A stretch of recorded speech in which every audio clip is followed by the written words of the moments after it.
आजचा विषय आहे ऋग्वेदातील तत्वज्ञान, म्हणजे तत्वविचार म्हणा, दार्शनिक विचार म्हणा, ऋग्वेदामध्ये आलेले.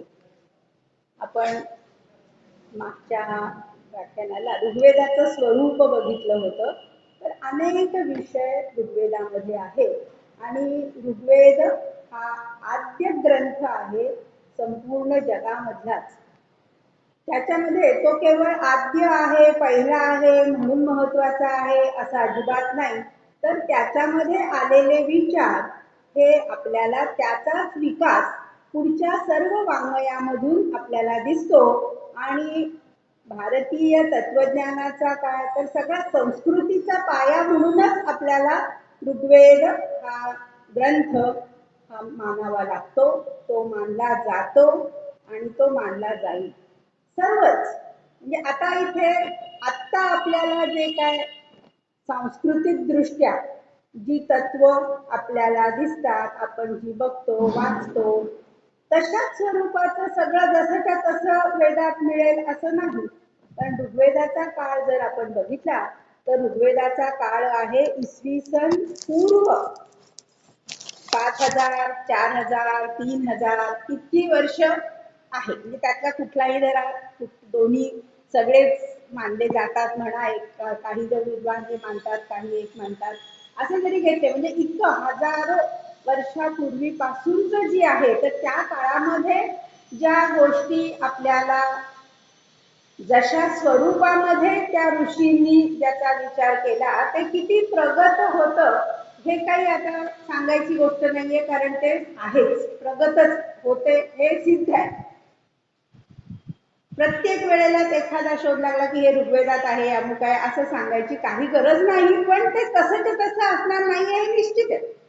काही त्याचे फेरफार असतील. तसंच आपल्या म्हणजे उपनिषदाचं तत्वज्ञान ही भारतीय संस्कृतीची देणगी आहे जगाला असं जे म्हटलं जातं, किंवा किती उच्च तऱ्हेचे विचार केले जातात असं म्हटलं तर तसं तेच त्याचं बीज स्वरूपामध्ये आपल्याला ऋग्वेदामध्ये ते बीज आपल्याला आढळतं, ठिकठिकाणी आढळतं. ऋग्वेदाचं स्वरूप आपण बघायला गेलं तर साधारणपणे निरनिराळ्या देवतांची ऋषींनी केलेली स्तुती असं 75% खरं आहे. पण त्याचबरोबर त्यांचं जे चिंतन आहे या विश्वाविषयीचं, त्यांना वाटलेल्या काही गोष्टी, तेही विचार त्यांनी सूक्तांमधून वैदिक ऋषींनी मांडलेले आहेत. त्याच्यातूनच आपल्याला एक धागा घेता येतो आणि मग तत्वज्ञान विषयक विचार असं आपल्याला म्हणता येईल.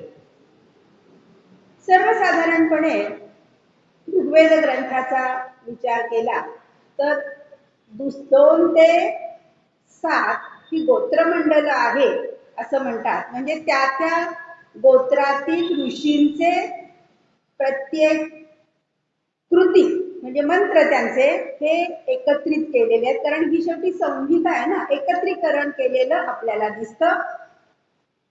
आणि त्याचबरोबर 8वा जो आहे तोही एका अर्थाने गोत्र आहे, पण तिथे 2 ऋषी आहेत. 9वं मंडल जे आहे ते 9वं मंडल हे संपूर्ण सोमविषयक देवतेचे जे मंत्र, जी सूक्त आहेत सर्व ऋषींची ती एकत्रित केलेली आहेत, म्हणून त्याला पवमान मंडल असं म्हटलं जातं ऋग्वेदाच्या.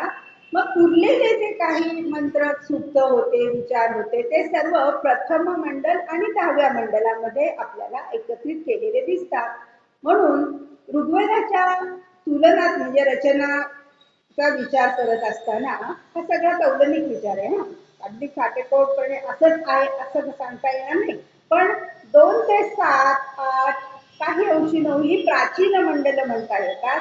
या उलट पहिलं मंडल आणि 10वं मंडल हे तुलनेने अर्वाचीन आहे.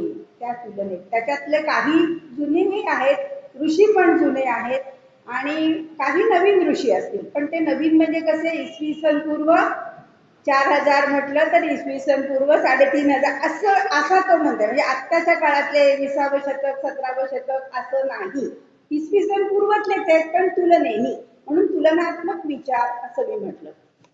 मग हे असताना जेव्हा ज्याला आपण आता तत्वज्ञान विषयक विचार म्हणतो, म्हणजे काय हो, तत्वज्ञान कशाला आपण म्हणतो, तर कुठल्याही एका गोष्टीचं एखाद्या तत्व काय आहे त्याच्या मुळाशी जाऊन केलेला विचार आणि त्याचं झालेलं ज्ञान म्हणजे तत्वज्ञान आहे.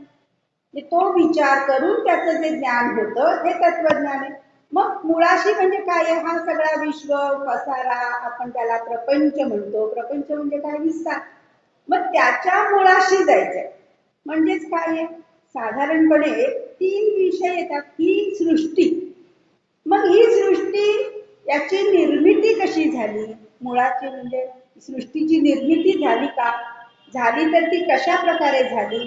मग एखादी क्रिया होते म्हणजे त्याला करता पाहिजे, मग याचा करता कोण आहे, म्हणजे हा सगळा विचार आणि हे चिंतन म्हणा, हे जे केलं आणि नंतर त्या चिंतनातून त्यांना जे जाणवलं, ते ज्ञान झालं, ते त्यांच्या मंत्रातून प्रकट झालं. हीच ती ऋग्वेदातली सूक्त आहे, ज्याला आपण म्हणू तत्वज्ञान विषयक सूक्त, तत्वज्ञान विषयक ऋग्वेदातले विचार. मग साधारण हे तत्व म्हणजे काय आहे, तर जगत. मग हे सगळे या जगतामध्ये म्हणजे विश्वामध्ये वावरणारे सगळे, ज्याला आम्ही जंतू म्हणते, म्हणजे सगळे प्राणी कसेही असतील, मग ते 4 योनींमधले असतील, पशु पक्षी प्राणी आणि कीटक यासारखे सुद्धा, मग ते सरपटणारे असतील, कोण जळातले असतील, स्थळातले असतील, असे सगळे. म्हणून हे जे जीव जग आणि या सगळ्याचा निर्माता म्हणून ईश्वर. तत्वज्ञानाचे मूळ विषय हे 3 आहेत. या 3 विषय सगळीकडे बघा, संपूर्ण जगाचा तत्वज्ञान विषयक विचार, ते दार्शनिक विचार म्हणा, फिलॉसॉफिकल थॉट्स म्हणा, हे जे काय आहेत हे कसे असतात, जीव जगत ईश्वर या विषयीचे विचार. मग इथेही या जीव जगत ईश्वर यांच्या विषयीचे काय विचार आहेत या ऋषींचे, की जे ऋग्वेदामध्ये आलेत. मग फक्त ऋग्वेदात आलेत का, नाही. ऋग्वेदाचा समकालीन जो अथर्ववेद हा ग्रंथ आहे, म्हणजे संहिता आहे, त्याच्यामध्ये सुद्धा त्यालाच समांतर असे विचार आपल्याला ऋषींचे दिसतात. कारण कालदृष्ट्या हे आता हजारो वर्षाचा काळ असेल तर तसे एकाच काळातले थोडं मागे पुढे असतं असे हे विचार आहेत. मग त्यातले काही अथर्ववेदात, त्यातले लौकिक अर्थाने जे आहेत ते बरेचसे अथर्ववेदात आले, पण याचा अर्थ अथर्ववेदात फक्त लौकिक आहे असंही नाही. अत्यंत उच्च प्रतीचे दार्शनिक विचार म्हणजे तत्वज्ञानाचे विचार अथर्ववेदामध्येही दिसतात, की जे ऋग्वेदालाच एक त्या समविचारी असे मानलेले ते मंत्र असं आपल्याला दिसेल. तर यातला काही, हा सगळा मुद्दा मी पार्श्वभूमी सांगितली, यातला काही भाग आपण या एका तासामध्ये बघणार आहोत.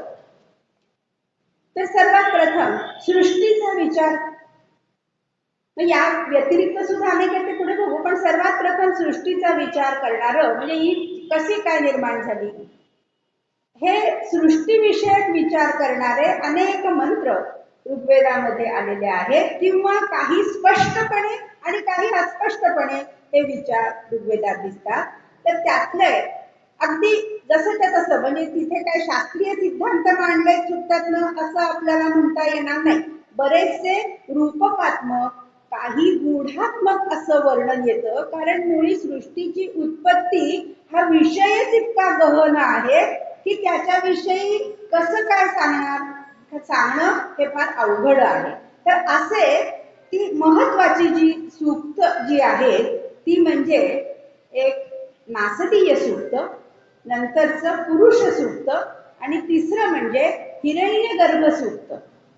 ही 3 महत्वाची सूक्त की ज्याचा विचार म्हणजे सृष्टीचा विचार या 3 सूक्तांमधून सविस्तर, किंबहुना फक्त हाच विषय या सूक्तांमधून आलेला दिसतो. एक मिनिट,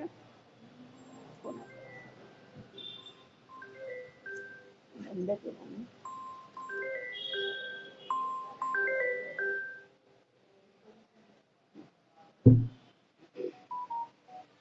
एकच मिनिट.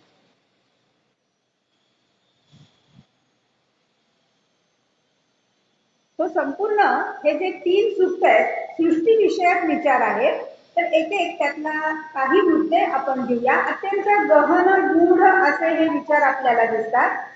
तर हे जे विचार आहेत ते कसे आहेत, तर पहिलं सूक्त आणि मुख्य म्हणजे सांगायची गोष्ट, हे सगळे 10व्या मंडलातले. मगाशी मी ते सांगितलं की 10वं मंडल हे तुलनेने नंतरचा मंडल असं आपण म्हणू शकतो.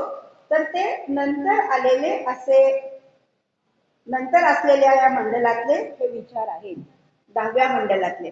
तर 10वं पुरुष सूक्त हेही 10व्या मंडलात आहे. नासदीय सूक्त हेही 10व्या मंडलात आहे. आणि हिरण्यगर्भ सूक्त हे सुद्धा 10व्या मंडलात आहे. तर नासदीय सूक्त 7 ऋचांचं आहे, पण ते या विश्वाच्या उत्पत्तीविषयी विचार मांडणार एक सूक्त आहे. सुरुवातच त्या मंत्राची ना सदासी नो सदासी, म्हणजे या विश्वाच्या आरंभी काय होतं, सतही नव्हतं असतही नव्हतं. आता सत असत हे काय आहे, म्हणजे एक दिसणारे आणि अदृश्य असलेली अशा शक्ती, यात काहीच नव्हतं. म्हणजे सर्वम शून्यमिदम असं म्हटलेलं आहे, ते पुढच्या तत्वज्ञानांमधलं येतं, विशेषतः बौद्ध तत्वज्ञानात ते येतं. तर हे जे काय आहे, म्हणजे सतही नाही असतही नाही, काहीच नव्हतं असा विचार आला. आणि मग त्याच्याच नंतर पुन्हा आणखीन एका वेगळ्या सूक्तामध्ये 10व्या मंडलातल्या देवानां पूर्व्यः युगे असतः सत अजायत, या असत पासून सत निर्माण झालं. म्हणजे या कुठल्या तरी असत म्हणजे जी काय अदृश्य शक्ती आहे त्याच्यापासून दृश्यमान जग निर्माण झालं असं वर्णन आहे. सृष्टीच्या उत्पत्ती संबंधीचे जे जे विचार आपल्याला ऋग्वेदामधल्या एका एका सूक्तामधून म्हणा किंवा काही वेळेला विचार सूक्त वेगळ्या विषयाचा आहे आणि त्याच्यात एखादा मंत्र असा गहन विचार मांडणारा आहे असेही आढळतात. पण साकल्याने जो विचार केलाय, ती 3 सूक्त आपण घेतली, ती महत्वपूर्ण सूक्त आहेत. तर ते आणि हा विचार अन्य सूक्तांमधून सुद्धा दिसतो. तो देवसूक्त जे आहे 10व्या मंडलातलं 72वं सूक्त आहे, तिथे त्यांनी असं सांगितलं की असतापासून सत निर्माण झालं. नासदीय सूक्त जे आहे हे 10व्या मंडलातलं 129वं सूक्त आहे आणि त्याच्यात काय वर्णन आलं, सतही नाही असतही नाही, अनंत महा, सगळीकडे फार मोठा एक काय होतं, म्हणजे अदृश्य स्वरूप अनंत महा होतं. आणि मग पुढच्या त्याच्यात तो ऋषी म्हणतो सगळीकडे पाणी, म्हणजे जलमय सृष्टी असं म्हणा. आणि त्या जलापासून म्हणजे त्या आप तत्वापासून एक एक तत्व निर्माण झालं, चैतन्य स्वरूप आलं. आणि मग त्याच्यातूनच त्याने काम सकाम येतं, त्याच्यातून भराभर सर्व विश्वाची निर्मिती झाली. हे असं त्या सूक्तांमधून त्या ऋषींनी मांडलंय. आणि बरोबर हेच ते काय मूळ बीज आहे, हे बीज लक्षात घेऊन पुढे सगळ्या प्राचीन अर्वाचीन उपनिषदांमधनं ज्याच्यामध्ये या सृष्टीच्या उत्पत्तीचा विचार केलेला आहे त्यांनी हेच सांगितलंय, सदैव सौम्य एक वागळे असी, पहिल्यांदा एकच होतं, स अकामयत, त्याने विचार केला म्हणजे तिथे काम आला, त्याची इच्छा आली. स तपा तप्यत, त्यांनी तप निर्माण केलं आणि त्या तपातून मग एक एक निर्मिती झाली. मग पहिल्यांदा पंचमहाभूतातलं सुद्धा आप आलं, आपातून मग दुसऱ्या शक्ती जी महाभूत, पृथ्वी, पृथ्वी सगळ्यात शेवटी आहे, तेज, वायू, आकाश याची निर्मिती झाली. आणि मग पृथ्वी आली, पृथ्वीमध्ये अन्न निर्माण झालं. आणि मग या अन्नात भवन्ति भूतानि गीतेत सांगितलेले, त्याच्यातून या सगळ्या सृष्टीची उत्पत्ती झाली. हा क्रम बदललेला आहे, कुणी तेज आधी आहे असं सांगतं, कुणी आप आधी सांगतं. तर हे सगळं उपनिषदांमध्ये वेगवेगळ्या, कारण त्या ऋषींना ती ती अनुभूती आली, ते त्यांनी विचार मांडले. हे जसं आहे तेच आपल्याला या नासदीय सूक्तामध्ये दिसतं, फक्त शब्द वेगळे आहेत. सतही नाही असतही नाही, काहीच नाही, म्हणजे याच्या आधी काहीही नव्हतं. आणि त्याच्यातून नंतर त्या असतची निर्मिती झाली, असत होतं, त्याच्यातून सत निर्माण झालं. म्हणजे काय म्हणायचं यांना, भले भल्या विद्वानांनी त्याचा अर्थ लावण्याचा प्रयत्न केला. पाश्चात्य इच्छेही सायणाचार्यांनी त्याच्यावर भाष्य केलेलं आहे. असे सगळ्यांनी व्यंकट माधव म्हणून ऋग्वेदाचा भाष्यकार आहे.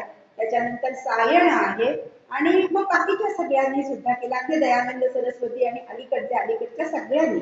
पण हे गूढ आहे, नेमकं काय म्हणायचंय हे कळत नाही. वेगवेगळे अर्थ त्यांनी लावले. मग सत म्हणजे दृश्य अदृश्य आणि त्याच्यातून ही निर्मिती कशी झाली. मग मध्ये नंतर पुढच्या जेव्हा अंधंत महा येतं ह्याचा अर्थ काय करायचा. तिथेच मग पुन्हा स्वधा हा शब्द आला. हे स्वधा म्हणजे नेमकं कोण. पण तप आलं. काम शब्द त्या उपनिषदातल्या पुढे जे तत्वज्ञान आलं त्याच्या आधारे हा अर्थ काढला गेला. काहींनी अर्थ सांगितला आणि तो लावण्याचा प्रयत्न केला. प्रत्येकाने आपापल्या परीने तो अर्थ लावला. त्याच्या ठिकाणी ते खरे, कारण त्यांना ती अनुभूती आली. कोणत्याही अनुभूतीला त्यांची खोटी आहे माझी खरी आहे असं कोणीच म्हणू शकत नाही.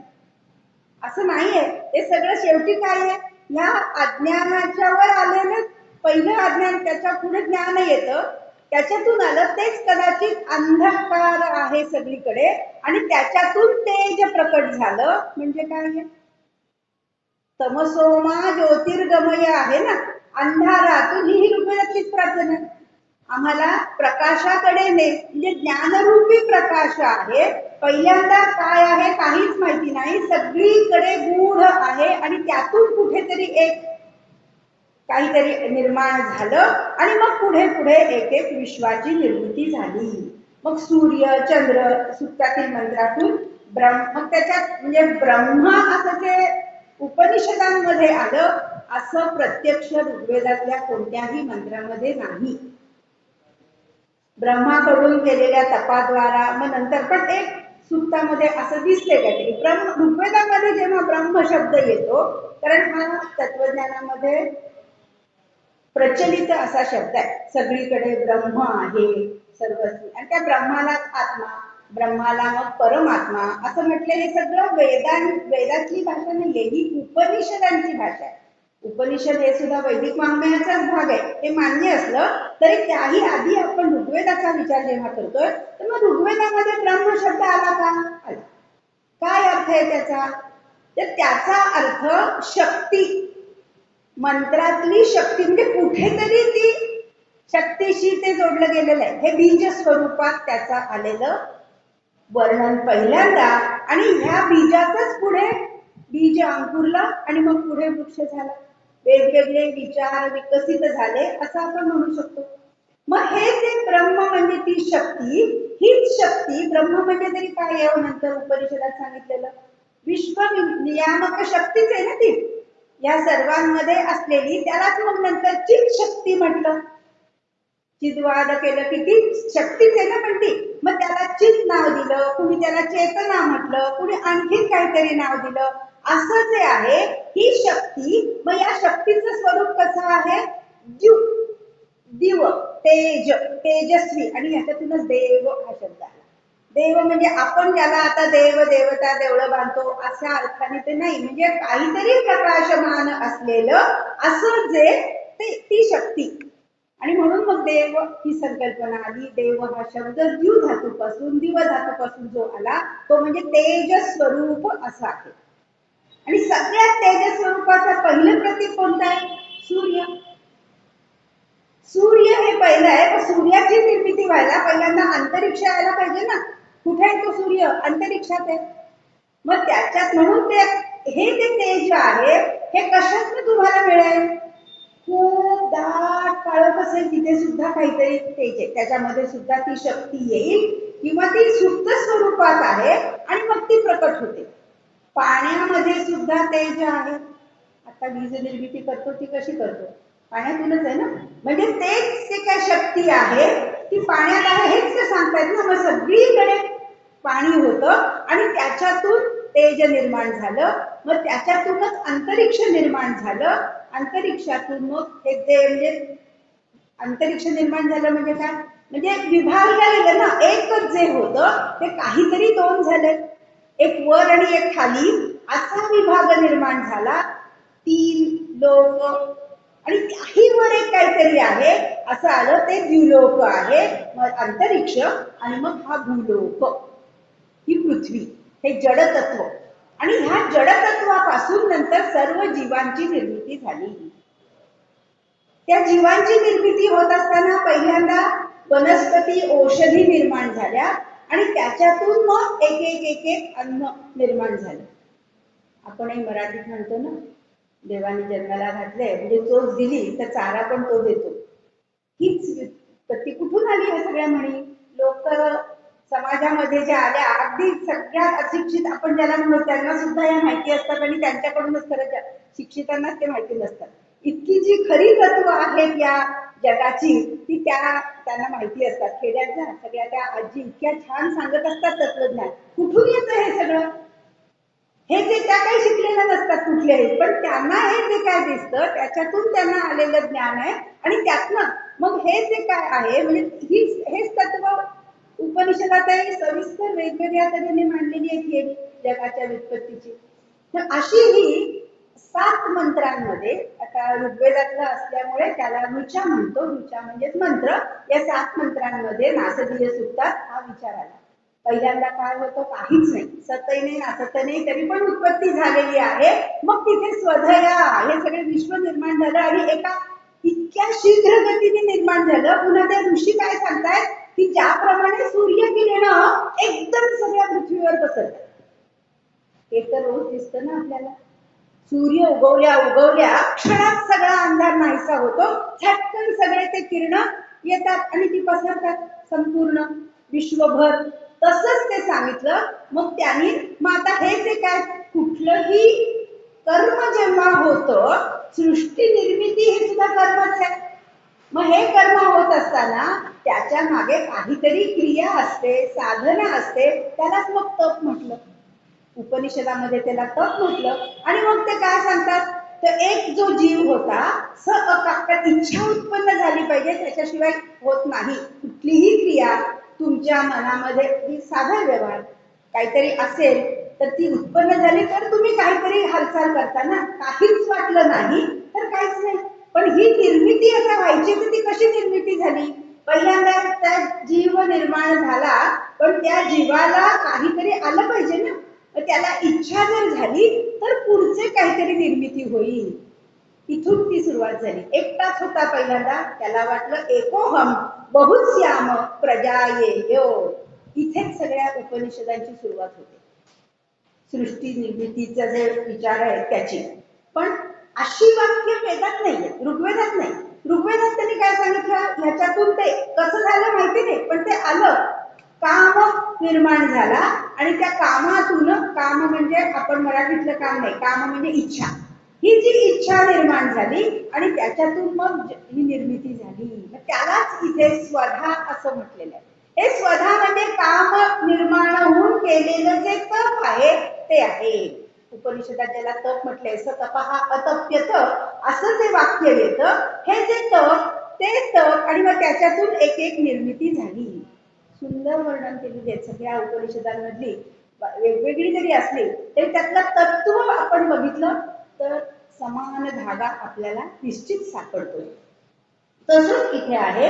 म्हणजे दुसऱ्या रुचेमध्ये म्हणजे सत नाही, असत नाही, त्याचप्रमाणे मृत्यू नाही, अमृत नाही, रात्र नाही, दिवस नाही, काहीच नाही. अनोदवातम स्वधया, हे स्वधेनी हे सर्व निर्माण केलं. म्हणजे स्वधा म्हणजे कोण आहे याविषयी खोल आहे, त्याच्या खोलात आपण जायला म्हणून काय म्हटलं? इच्छापूर्वक असलेलं कर्ता, जे काय काम म्हणजे इच्छापूर्वक केलेलं तप म्हणजे ही काय स्वधा, ती शक्ती. त्याच्याद्वारा मग एक एक निर्माण झालं. मनुस्मृतीमध्ये सुद्धा मनुनी असंच सांगितलंय, जे एक जे निर्मिती झाली ती कशी आहे? तपस्तन महिमा जाय दैवम, सृष्टीत्पत्ती तमोभूत अप्रज्ञात असं लक्षण ते सांगितलंय. आणि मग त्याच्यातून म्हणजे तमोभूत अंधतमहा प्रवेशती असं जे ऋग्वेदात वर्णन आलं या सूक्तामध्ये, तसंच आपल्याला मनुस्मृतीतही दिसतं, म्हणूनही सांगितलेलं आहे. तर हे जे 7 ऋचांचं सूक्त आहे हे अतिशय गहन आहे, गूढ आहे. सांकेतिक वर्णन येतं. तिरस्थिनो विततो रश्मिरेषा, मग ते सूर्याची निर्मिती झाली म्हणजे एक तेज निर्माण झालं आणि त्या सगळं पसरलं. आणि त्यातून जग निर्माण झालं. हे त्यातलं महत्वाचं तत्व आहे. आपल्याला सगळ्याच्या निर्मितीसाठी सूर्यप्रकाशाची आवश्यकता आहे, हे सायन्स, आजचं सायन्सही सांगतं ना. आणि हे इतक्या बराबर सगळी निर्मिती झाली, मग खाली वर हे सगळं आलं, सर्वत्र पसरलं, आणि मग कर्मबीज, आणि मग ते झाल्यानंतर या विश्वाची अनेक जीव निर्माण झाले, हेही वर्णन येतं. यासारखंच आता दुसरं, जसं नासदीय सूक्तामध्ये सत नाही असत नाही सांगितलं, अंधन तमहा सांगितलं, याच्या बरोबर उलट वर्णन 10व्या मंडलातल्याच सूक्तामध्ये म्हणजे हिरण्यगर्भ सूक्तामध्ये आपल्याला दिसतं, जे 10व्या मंडलातलं 121वं सूक्त आहे. तिथे काय सांगितलंय? हिरण्यगर्भ. हिरण्य याचा अर्थ आपण सोनं असा घेतो ना आता, पण इथे काय घ्यायचे? तेज स्वरूप, म्हणजे असं काहीतरी आहे की त्याच्या गर्भामध्ये त्यांनी ते तेज साठवलेलं आहे, आणि यापूर्वी तो असा गोळा होताय, तेजस्वी गोळा, सृष्टीच्या उत्पत्तीच्या आधी. आणि मग या हे आधी पृथ्वीचं अधिष्ठातृ ठिकाण स्थान आहे. हे अधिष्ठाता म्हणजे काय आहे? हिरण्यगर्भ. यातून द्युलोक निर्माण झाला, अंतरिक्ष निर्माण झालं, आणि पृथ्वी निर्माण झाली. तीन लोक आपण म्हणतो ना, त्रैलोक्य. हे त्रैलोक्य म्हणजे ह्या हिरण्यगर्भातून द्युलोक झाला, मग अंतरिक्ष झालं, म्हणजे एक होतं त्याची 3 ठिकाणी विभागणी झाली. आणि मग कसं झालं? तर याच्यातूनच मग आदिती निर्माण झाली, आणि ह्या आदितीचे 8 देव, हा सगळ्या ऋग्वेदातल्या काही मंत्रांमधून येतो, मग त्यांची नावं येतात. तो आर्यमा आहे, आर्यमन मित्र, आर्यमन आपण सूर्याची नावं म्हणून घेतो ना, हे म्हणजे आदितीचे ते पुत्र आहेत. आदितीचे हे 7 पुत्र, आणि त्याच्यानंतर त्यांनी त्यातला एक आदितीने वर फेकला, आणि तो जो वर फेकला म्हणजे तो सूर्य झाला, मार्तांड त्याला म्हटलं गेलं. आणि तो मृत अंडात जायते 6 मार्तांड, हा एकदम ते हिरण्यगर्भ आहे ना, त्याच्यातून तिने एक जो वर फेकला तो सूर्य झाला, आणि मग त्या सूर्यापासून सर्व निर्मिती झाली. तो आदित्य, आदित्य हे पुत्र, आदितीचा मुलगा म्हणून तो आदित्य झाला, आणि बाकीचे मित्र, आर्यमा, विश्ववा, प्रजा, हे सगळे एक एक ठिकाणी मित्र, वरुण, धाता, आर्यमा, आर्यमा म्हणजे आर्यमन असं आहे, आर्यमा ही त्याची प्रथम आहे, अंश, भग, आणि विवस्वान, आणि 8वा जो आहे हा आदित्य. हे आदितीचे 8 पुत्र, त्यातला 8वा जो वर गेला तो आदित्य, आणि उरलेले 7 म्हणजे कोण? मित्र, वरुण, धाता, आर्यमा, अंश, भग, आणि विवस्वान. आपण मुलांची नावं ठेवतो हल्ली, ते ही सूर्यांची नावं असतात. ऐकायला चांगली वाटतात ना, आम्हाला वेदातलं नाव पाहिजे, चांगलं असू दे असं म्हटलं जातं. मग कोण? मित्र हे नाव ठेवलेलं असतं. आर्यमन हे नाव बरोबर आहे ऋग्वेदाच्या दृष्टीने बघायला गेलं तर. आर्यमन हे मुलाचं नाव, पण आता काय आहे? आर्यमा आकारांत आलं की स्त्रीलिंगी झालं, म्हणून मुलीचं नाव कोणी आर्यमा असं ठेवलं तर ते बरोबर नाहीये. आर्यमा हे मुलाचं नाव आहे, कारण ते सूर्याचं प्रतीक आपण म्हणू. अशा प्रकारे म्हणजे 7 पुत्र या देवतांच्या जवळ राहिले. हे काय झालं आता? ते देव आहेत, अदृश्य स्वरूपात आहेत, आणि वरती जो फेकला तो द्युलोकात राहिला, अंतरिक्षात आपल्याला दिसतो. आता अंतरिक्ष म्हणजे तरी काय हो? वेदामध्ये काय सांगितलं? हे जे वर आपल्याला आभाळ दिसेल त्याच्याही वरती जो आहे तो द्युलोक आहे. का असं मानावं लागलं? कारण सूर्यास्त झाल्यानंतर सूर्य कुठेतरी जातो ना, आणि नंतर मग वर येतो, पुन्हा दिसतो आपल्याला सूर्योदयाच्या वेळेला. तो कुठे म्हणजे याच्याहून खाली पृथ्वीवर तो असत नाही, म्हणजे मग कुठेतरी वर आहे. आणखीन एक लक्षात घ्या, ऋग्वेदामध्ये पाताळ ही संकल्पना नाही. ती नंतर पुराण कालांमधनं आलेली संकल्पना आहे. 3 लोक आहेत उपनिषदांमध्ये सुद्धा, प्राचीन उपनिषदांमधून या त्रैलोक्याचीच संकल्पना आहे. ती म्हणजे द्युलोक, अंतरिक्ष, आणि पृथ्वीलोक, ज्याला आपण मर्त्य लोक म्हणतो. आणि बाकीचे जे आहेत ते अमर्त्य, त्या ठिकाणी आहेत, ते देव आहेत, द्यू आहेत. आणि म्हणून ही सगळी, तर अशी ही हिरण्यगर्भ सूक्तामध्ये सृष्टीची उत्पत्ती सांगितली. म्हणजे तेजोभूत, तेजापासून निर्माण झालं.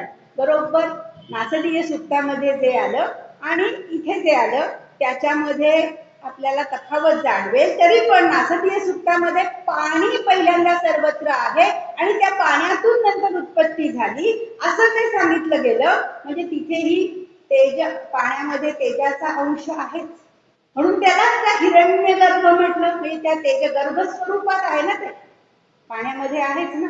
आता ते तेज सर्वत्र दिसतं आपल्याला. नंतर वनस्पती ज्या निर्माण झाल्या, वृक्ष, त्याच्यामध्येही तेजाचा अंश आहे, तो सुप्त स्वरूपात आहे.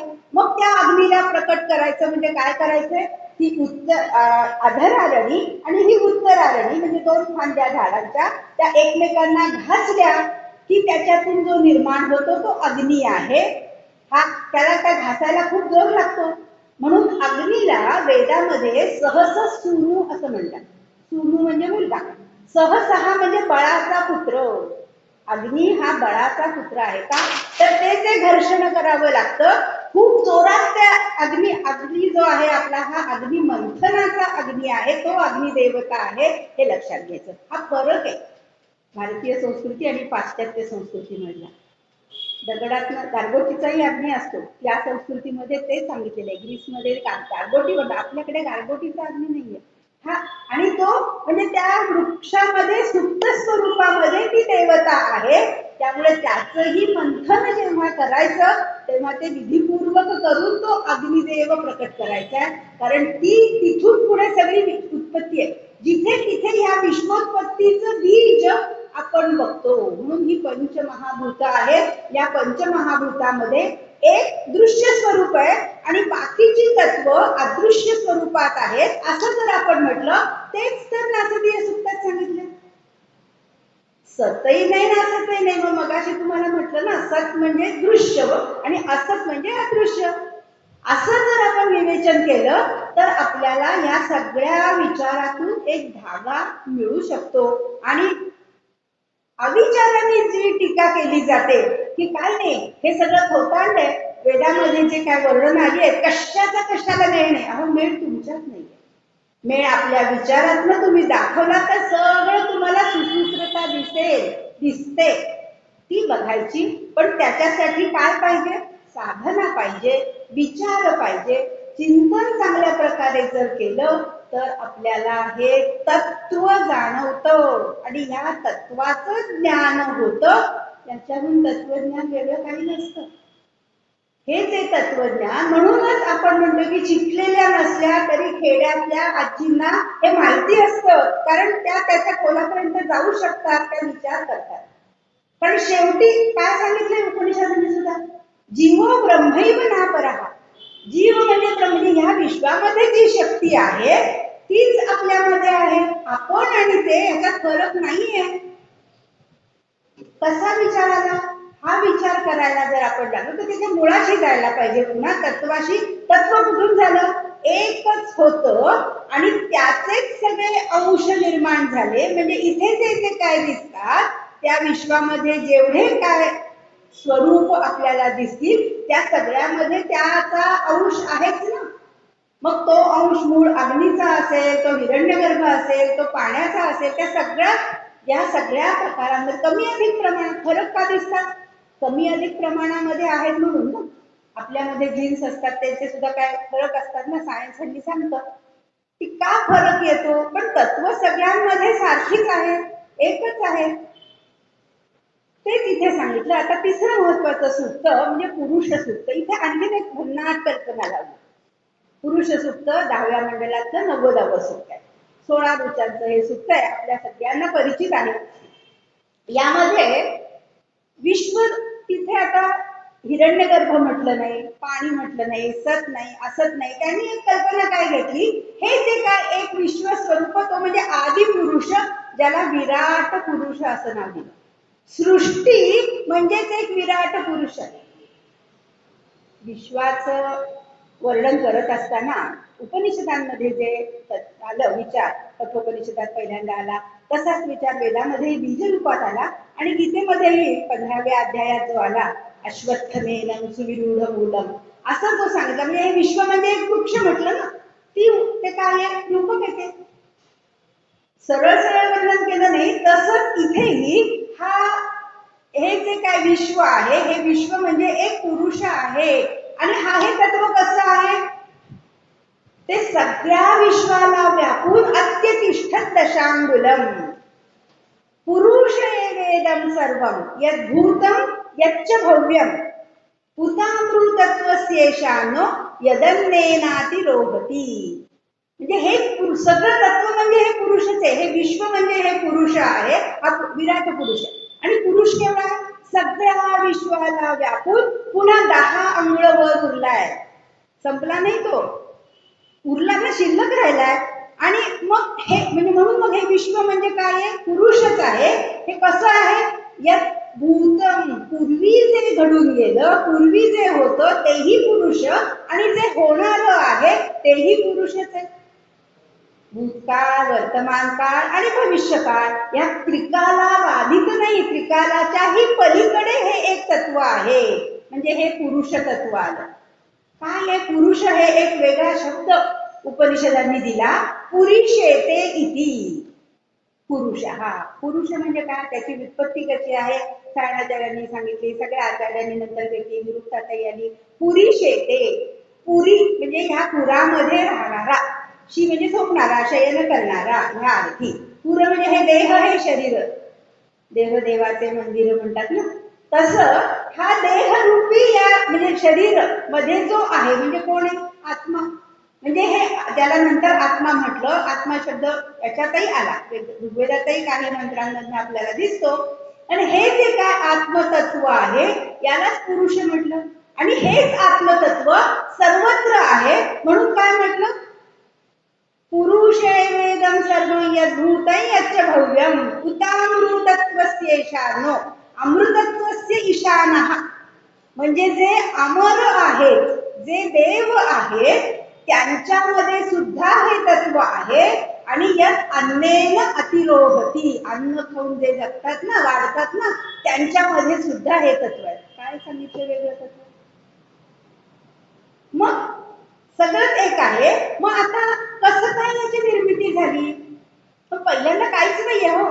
मग या देव अमृतत्वचे ईशाना जे होते त्या देवांनी या सृष्टीची उत्पत्ती करायची ठरवली. मग त्यांनी यज्ञ आरंभला, सृष्टी उत्पत्तीसाठी यज्ञ आरंभला. म्हणजे हे आता पुरुष सूक्त जे आहे ते जरी 10व्या मंडलातलं 90व असलं तरी त्याचा विचार बऱ्यापैकी प्रगत आहे असं आपल्याला दिसतं. कारण तिथे त्या यज्ञाची कल्पना आली आणि सृष्टी निर्मितीसाठी त्यांनी यज्ञ आचरिला. याच्या आधी कुठेही त्या यज्ञाचा उल्लेख नाही. उत्पत्ती, जेव्हा उत्पत्ती संबंधी विचार आले विश्वाच्या, तेव्हा यज्ञाचा विचार नव्हता. म्हणजे आता ही जेव्हा यज्ञ निर्माण झाले त्यावेळी हे सूक्त आलेले आहे. नंतर मग ते संकलन करत असताना त्या ठिकाणी त्यांनी बसवलं. याचा अर्थ 89 10 89 हे सूक्त आधीच होतं, 90व आणि 91व त्याच्यानंतर, असं नाहीये. म्हणून नंबर सुद्धा मी तुम्हाला सांगितले. नाचनीय सूक्त जे आहे ते 129 आहे. ते 129 तरी ते प्राचीन सूक्त आहे. कारण त्याची भाषा जी आहे त्याच्यावरून आपल्या लक्षात येतं. त्या तुलनेत पुरुष सूक्ताची भाषा ही नंतरच्या संस्कृतला बऱ्यापैकी जवळची आहे. मग हे असं संकलन कसं काय केलं ते व्यासांनी, कसं असं म्हणूया, व्यासांनी सगळं वेद हे दिले ना, संहितीकरण त्यांनी केलं असं म्हणतात. व्यास म्हणजे एक व्यक्ती नाहीये, ते एक कुल आहे आणि त्या कुलाने हे सगळं या वाङ्मयाची रक्षण करते असे जे होते, किंवा त्याचं वाढवणं म्हणा किंवा जे निर्मिती आहे त्याची व्यवस्थापक असं म्हणूया ना आपण, असे ते आहेत. तर त्यांनी ते केलेले आहे त्या त्या विचारांनी. मग त्यांनी कसं केलं, ते जे जे ऋषी आहेत त्या त्या ऋषींच्या नुसार ते क्रम लावून एकत्र केलेली होती सूक्त. अशा प्रकारे मग आता हे यज्ञ त्यांनी विश्वाच्या आरंभी यज्ञ आरंभला. आता यज्ञ म्हटल्यानंतर त्यावेळेला यज्ञ म्हटला की अग्नी पाहिजे, समिधा पाहिजे, त्याच्यात कोणत्या तरी देवतेला आवाहन. ते कसं निर्माण करायचं, काय घालायचं, काहीच नाहीये. जे जे आहे ते सगळं म्हणजे तो विराट पुरुषच होता. मग त्यातल्या त्या पुरुषाचा एक एक अवयव म्हणजे एक एक गोष्टी झाल्या, इथे त्या विश्वाची निर्मिती झाली. म्हणजे काय झालं, विभागणी झाली.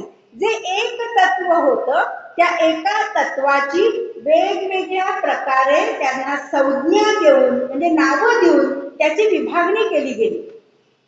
पटतंय का बघा. उगीच मग तो याच्यावर चर्चा खूप होते, मग तो नर बळी दिला गेला वगैरे असं काही नाही हो.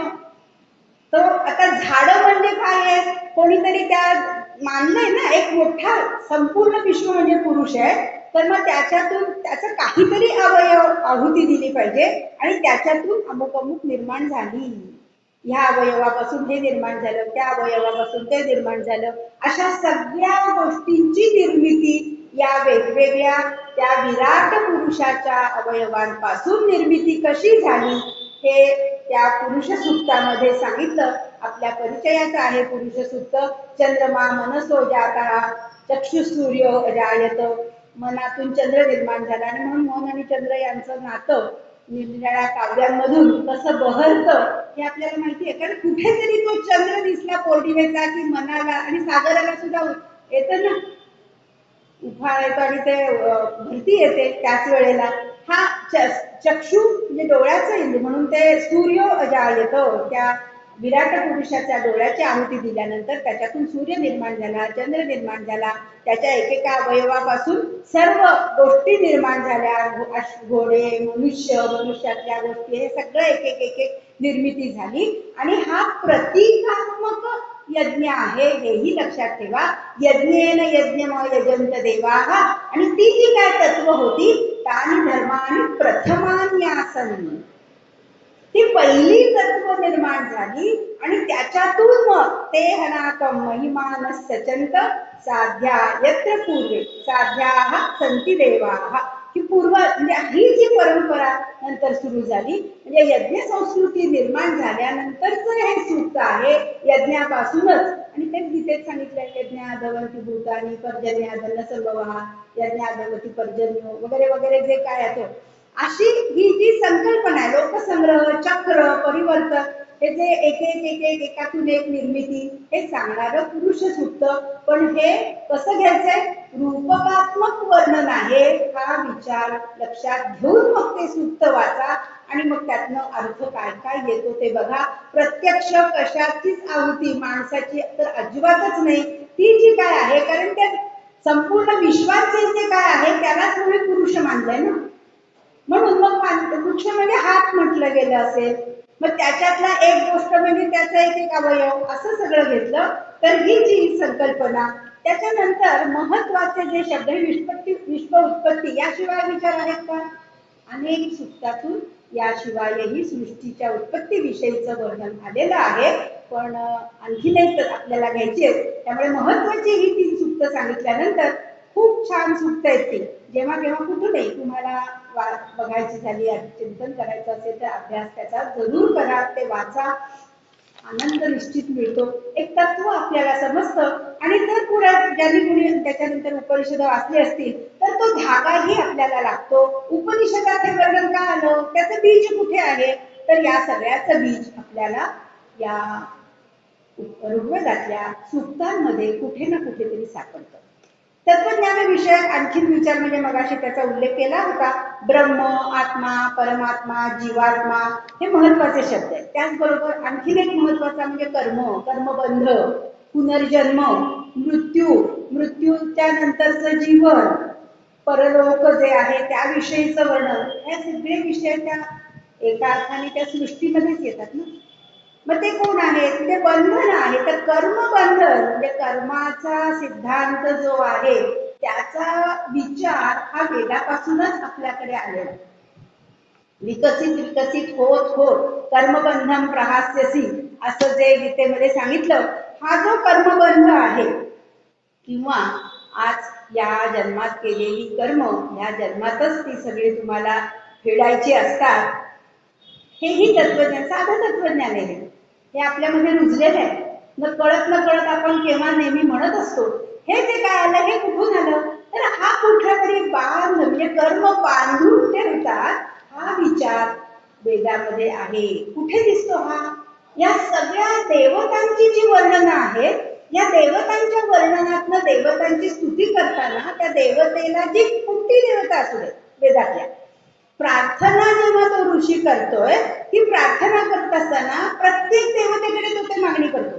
बाबा रे, मला माझ्या कर्मातून सोडव, मला आणि तुझे म्हणजे कोणीतरी बांधून ठेवतं. आणि विशेषतः वरुण देवता जी आहे, त्या वरुण देवतेचं वर्णन करत असताना त्याच्या पाशांच्या बाबत हमखास वर्णन सगळ्या वरुण सूक्तांमधून कोणत्याही ऋषीचं ते सूक्त असू दे हमखास येतं. 3 प्रकारचे पाश आहेत असं ते सांगतात. आणि तू मला सोडव या पाशातून. माझ्या म्हणजे तो वरुण सगळ्यांवर पाश टाकतो. तो पाप कर, पुण्यकर्म, सत्कर्म, सत्कृती आणि दुष्कर्म, त्याला अंहस असा शब्द आलेला आहे. तर तो त्या करतो आणि त्याची बंधनं त्यातून अडकतो. तर ते सूर्याबाबत आलेलं आहे, प्रजापती म्हटलंय, वरुण म्हटलंय, या सगळ्या देवतांना त्या आम्हाला सोडव या बंधनातून असं सांगितलंय. आणि त्या पाशांनी आम्हाला जखडून ठेवू नको. म्हणजे हे पाश जे आहे किंवा मृत्यूपासून आम्हाला, मृत्यूचं भय नाहीये त्यांना, पण म्हणजे हा जो हे आहे चक्र, हे आहे हे माहिती आहे. वाईट कर्म आपल्याला अधोगतीला नेतील, चांगली कर्म आपल्याला द्युलोकापर्यंत पोहोचवतील, त्या देवतेपर्यंत पोहोचवतील, हे सांगितलेलं आहे. तिथूनच मग ब्रह्मवेद ब्रह्मैव भवती हे जे उपनिषदातलं बीज वाक्य आलं ते इथून आलंय ऋग्वेदातल्या.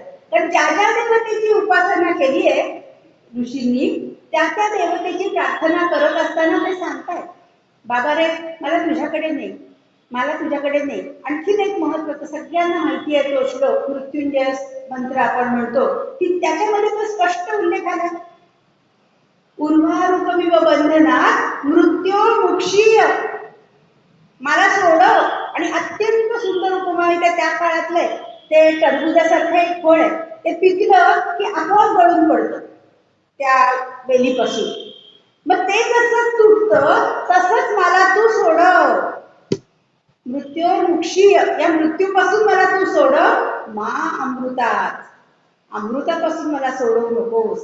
म्हणजे अमृतत्वाची प्राप्तीची आस आपल्याला ऋग्वेदातल्या ऋषींना आहे हे दिसतं. आणि ते ओम, तुम्हाला तो मंत्र माहिती आहे, ओम त्र्यंबकं यजामहे सुगंधिं, त्या त्र्यंबकाला प्रार्थना केलेली आहे.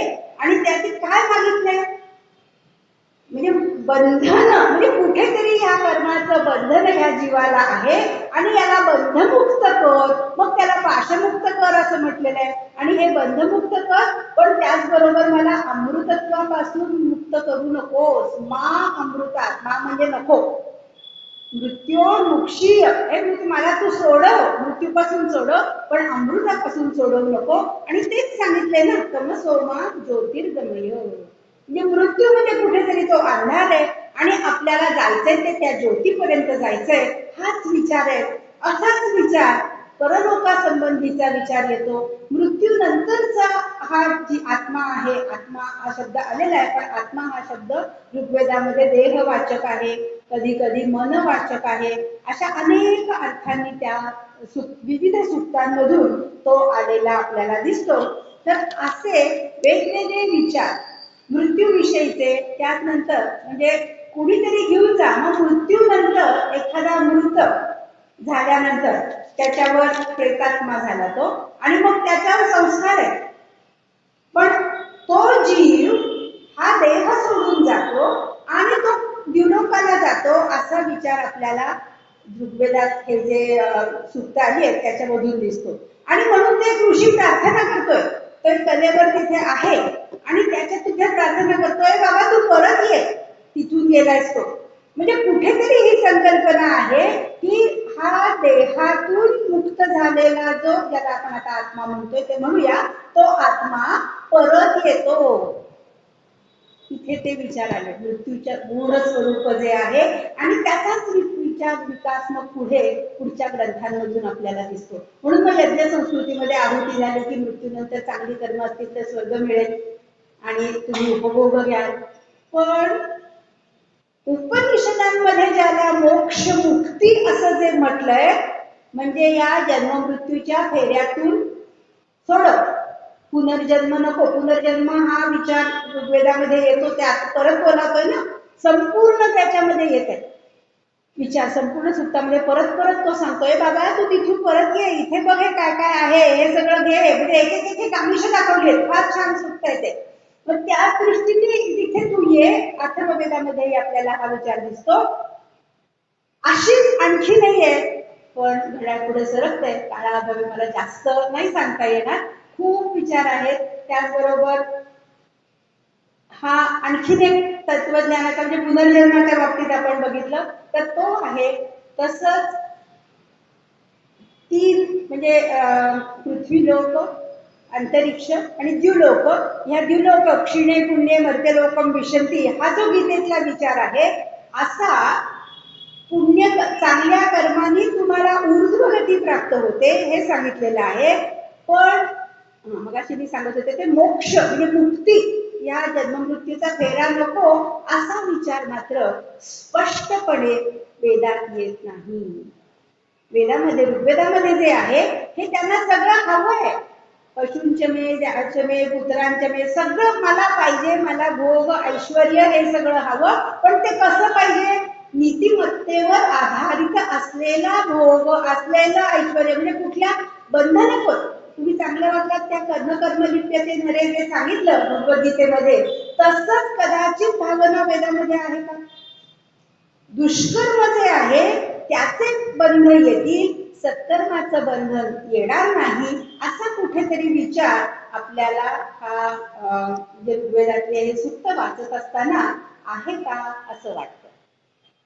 आणखीनही पुष्कळ गोष्टी आहेत, पण आपली वेळ झाली आहे, त्यामुळे इथे आपण थांबूया. पण हे सर्व विचार जे आहेत हे बीज स्वरूपात आहेत असं आपण म्हणावं. आणि त्याच्यातून ज्या गोष्टी इथे दिसतात त्या खरोखर काही वेळेला कोड्यात सांगितल्या आहेत, काही वेळेला स्पष्टपणे घेतलं तर एक एक गोष्टी या जगाची. आणखीन एक सांगायचे राहिलं, दोन गोष्टीत सतत वर्णन येतं, ऋत आणि सत्य. तुम्ही ऋतंचमे रुद्रात बघितलं असेल, याच्यामध्ये यजुर्वेदाचा तो मंत्र आहे, रुद्र जे आहे ते सत्यंचमे ऋतंचमे, तर हे ऋत आधी निर्माण झालं आणि सत्य आलं. तर ऋत आणि सत्यमध्ये काय फरक आहे?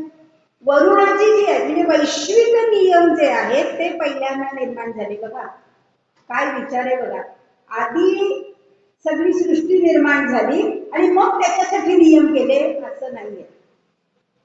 तर आधी ही सगळी ऋत निर्माण झाली आणि या ऋतातून मग विश्व निर्मिती झाली आणि या विश्वाचे मग ठरलेले नियम आहेत. ते ठरलेले नियम म्हणजे सूर्याने उगवायचे केव्हा, त्याचा मार्गक्रमण काय आहे, झाड कसं आहे, आधी बीज आहे, मग अंकुरतं, मग फुटतंय, मग वृक्ष होतो, अशा प्रकारे मग फुलं येतात, मग फळ. हे जे काय हा क्रम आहे सगळ्यांचाच.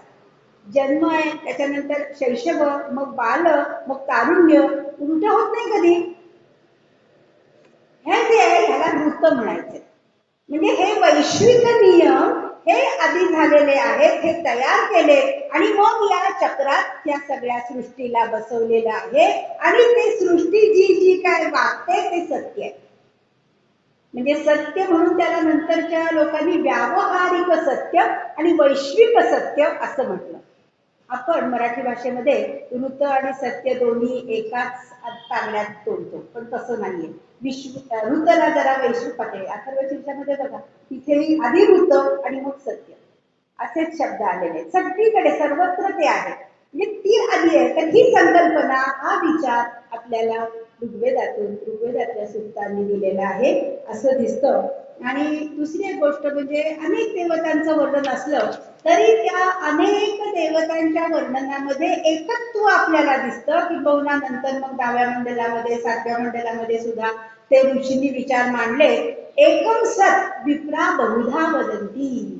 एकच तत्व आहे, पण जे माणसं आहेत, आता विप्र म्हणजे ब्राह्मण असं काही नाहीये, ते विप्रा हा बहुधा वदंती, जाणकार जे आहे ते अनेक प्रकारे ते सांगतात. अग्निम यमम मातरिश्वान माहुही निरनिराळी त्यांना देवतांना दिलेली नाव आहे. म्हणजे अनेकेश्वरवादाकडून कुठेतरी एकेश्वरवाद असं हे नंतरच्या लोकांनी मांडलेले शब्द आहेत. पण ते काय बघतात, हे द्युतत्व, तेज तत्व आणि हे तेजो तत्व सृष्टीमध्ये जिथे जिथे ज्या ज्या स्वरूपात दिसेल त्या सगळ्यांना देवता मानलं आणि त्याची आराधना केली. दिव्यत्वाती जेथे प्रचिती तेथे कर्माचे जुळती जे म्हणतात, त्याचप्रमाणे त्या विश्वामध्ये जिथे जिथे त्या दिव्यत्वाची प्रचिती आली त्यालाच देव मानलेला आहे. आणि पण शेवटी बघितलं तर काय आहे, सगळं एकच तेजस्वरूप आहे आणि म्हणून एकम सत असं म्हटलं. हेच तत्वज्ञान आहे आणि याचाच विचार आपण पुढे विकसित 10-108 सगळ्या उपनिषदांमधून बघतो. नंतर दर्शन निर्माण झाली, त्या दर्शनाने सुद्धा एकाच तत्वाचं वेगवेगळ्या स्वरूपात वर्णन केलं. ती सगळी इथेच वाढली, इथेच फोफावली. या सगळ्याचं बीज जे आहे हे या ऋग्वेदात आहे, तसं अथर्ववेदातही आहे. हे थोडंसं काहीतरी झलक मी आजच्या व्याख्यानातून आपल्याला दिली. आपण सगळ्यांनी शांतपणे ऐकलं, मनपूर्वक धन्यवाद. शांती शांती शांती. नेहमीप्रमाणे आरती मी या व्याख्यानाची सांगत आहोत.